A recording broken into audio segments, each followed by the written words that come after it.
ဒီဗီဒီယိုလေးကတော့ကျမလူမြင်ဖက်ချင်တူတဲ့မိတ်ဆွေတွေအထူးသဖြင့်တိုင်းတစ်ပါးမှာမိသားစုတွေနဲ့ဝေးကွာပြီးတော့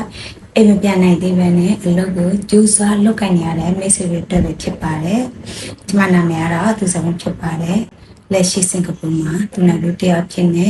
အခြေကြီးအလုပ်လုပ်နေပြီးတစ်ဖက်မှာ digital business လုပ်ကိုင်နေတာဖြစ်ပါတယ်။အမှတ်တမ်းပြောရရင်ကျမငွေရှောက်ဖို့အတွက်စင်ကာပူ9နှစ်ပဲနေမယ်ဆိုတဲ့ရွေးချက်နဲ့ထွက်လာခဲ့ပြီးမှလည်းအခုချိန်ထိဆယ်စုနှစ်တစ်ခုကျော်လာခဲ့ပါပြီအိမ်မပြန်နိုင်သေးပါဘူးလိုလောက်တဲ့ပိုဝင်ငွေလည်းမစုဆောင်မိတဲ့အပြင်ကိုယ့်ရဲ့ငယ်ရွယ်နှုတ်ပြတဲ့အခြေအနေတွေပဲပို့ဆိုသွားပြီးပြအနာဂတ်လည်းမပြောင်းလဲပေးနိုင်ခဲ့ပါဘူးတနေ့မှာ Facebook ကြောင့်တစ်ခုကိုတွေ့ခဲ့တယ်ဈေးရောက်ဈေးပဲလှူဆမ်းမလို့လူခေါ်ဆမ်းမလို့အတွေ့အကြုံရှိစရာမလိုပဲနဲ့ဖုန်းလက်တော့အင်တာနက်ရှိရုံနဲ့သူကြိုက်တဲ့နေရာမှာလုပ်ကိုင်သွားလို့ရတယ်ဆိုတဲ့အချက်နဲ့ live changing business ဖြစ်စေတယ်ဆိုတဲ့အချက်ကကျမကိုစိတ်ဝင်စားစေခဲ့ပါတယ်သူတို့ပေးလာတဲ့ website မှာနာမည်နဲ့ခြင်းနဲ့ register လုပ်ပြီးလေ့လာလိုက်တဲ့အချိန်မှာကျမလိုမျိုးပဲလက်ရှိအလုပ်တစ်ဖက်နဲ့လုပ်ကိုင်နေတဲ့သူများလူတွေဆရာဝန်တွေ engineer တွေတခြားစီးပွားရေးပိုင်ရှင်တွေအိမ်နဲ့မိခင်တွေလည်းအများကြီးလောက်ကိုင်းနေပြီးတော့အခြေတွေတွင်းမှာပဲအောင်မြင်ပြီးချုပ်ွက်တာဖြစ်သွားတဲ့ business owner တွေလည်းအများကြီးတွေ့ရပါတယ်ဒီလုပ်ငန်းဟာကျမလုပ်ချင်တဲ့အနာဂတ်အိမ်မဲ့လူချင်တဲ့ဘဝပုံစံကိုတကယ်ပေးနိုင်လိမ့်မယ်လို့ယူကြည်ပြီးရည်တွင်နဲ့ရည်ရှိအတွက်တခြားရွေးချယ်လုပ်ကိုင်ထားတာဖြစ်ပါတယ်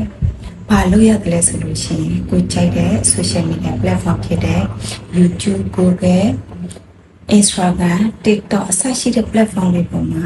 စီးပွားရေးရဲ့အခွင့်အလမ်းလေးတွေကြိုးကျေးဇူးကြိုးရလာလေးတွေကိုကြော်ညာပေးရတာဖြစ်ပါတယ်။ကိုယ့်ရဲ့ကြော်ညာကိုမြင်ပြီးကိုယ်နဲ့ join လာတဲ့သူတွေကို meta တဲ့အနေနဲ့ပြန်ပြီးတော့ကူညီပေးရပါတယ်။ဒီလုပ်ငန်းအားသာချက်ကတော့လက်ရှိအလုပ်အနေထွက်ဆံမလို့ပဲလုပ်ခိုင်းလို့ရတယ်။အတွေ့အကြုံမရှိလို့မလုပ်တတ်မှကိုစိုးရိမ်စရာမလိုပဲနဲ့အများတန်းလမ်းပြကူညီပေးမယ်။ meta နဲ့ခုရှိတယ်။မြန်မာ community global community ရှိတယ်။အပတ်စဉ် mastermind လည်းရှိတယ်။အားလာတဲ့အချိန်မှာလေ့လာနိုင်ဖို့အတွက်ထွေနေဆိုင်ကလည်းရသက်ပိုင်ပေးထားပါတယ်။လေ့လာတဲ့ခြင်းလည်းစိတ်တူတက်ပြောင်းလဲခြင်းလည်းစိတ်ရှိလို့ရှိရင်လို့လောက်ပါပြီ။ဒါတည်းမကသေးဘူး။တစ်ခါသာရင်းနှီးရပြီးတော့တသက်လုံးလုပ်ကန်သွားလို့ရတဲ့အပြင်တက်ပြီးပင်စင်စောင့်စင်မှုလိုပဲနဲ့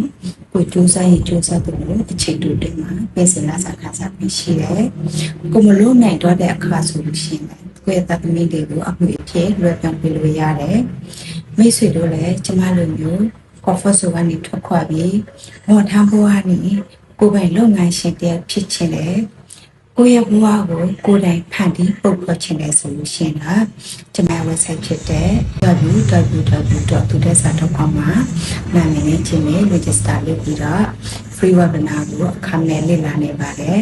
နောက်ထပ်သိချင်တာရှိလို့ရှိရင်ကျမကိုအချိန်နဲ့ဝေးမေးလို့ရပါတယ်ကျမတော့လွတ်နိုင်ခဲ့သေးတယ်ဆိုလို့ရှိရင်မိတ်ဆွေတို့လည်းသိချပါလွတ်ကိုင်းနေမှာဖြစ်ပါလိမ့်ရှင်